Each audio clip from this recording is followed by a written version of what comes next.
dottrina e per i sacramenti della fede, esprima la vita dei fedeli e dei pastori la perenne fecondità dello Spirito. Preghiamo. Ascoltaci, o Signore. Perché la famiglia consacrata dal patto nuziale diventa scuola di vita evangelica e vivaio di speciali vocazioni. Al servizio del popolo di Dio preghiamo. Ascoltaci, o Signore. Per i giovani portatori di speranza.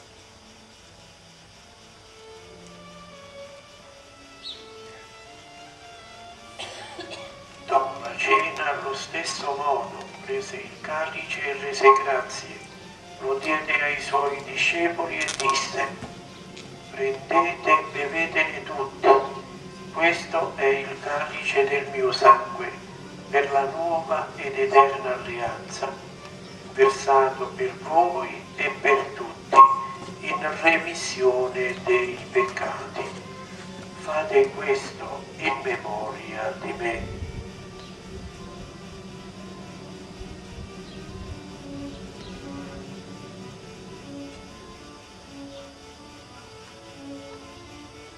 Signore Gesù Cristo, che hai detto ai tuoi apostoli: vi lascio la pace, vi do la mia pace. Non guardare ai nostri peccati, ma alla fede della tua Chiesa, e donale a unità e pace secondo la tua volontà, tu che vivi e regni nei secoli dei secoli. La pace del Signore sia sempre con voi.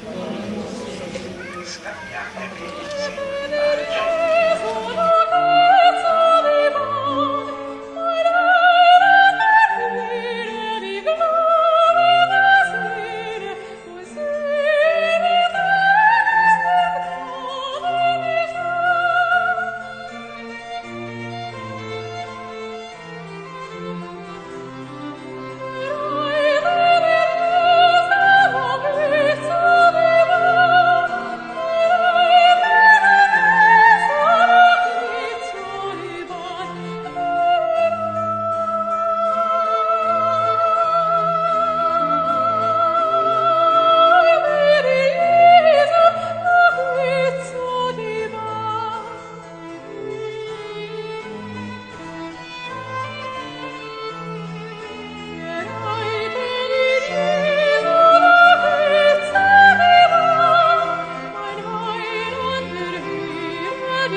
Quest'anno è stato un po' un minore perché abbiamo avuto questo funerale ieri, ma è sempre un piacere, ecco, celebrare questa Santa Messa qui alla Cappella di Santa Maria delle Cesse, perciò colui che è il responsabile di questa chiesetta lo ringraziamo semplicamente, insomma.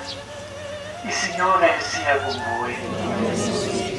Vi benedica Dio Onnipotente, Padre e Figlio e Spirito Santo.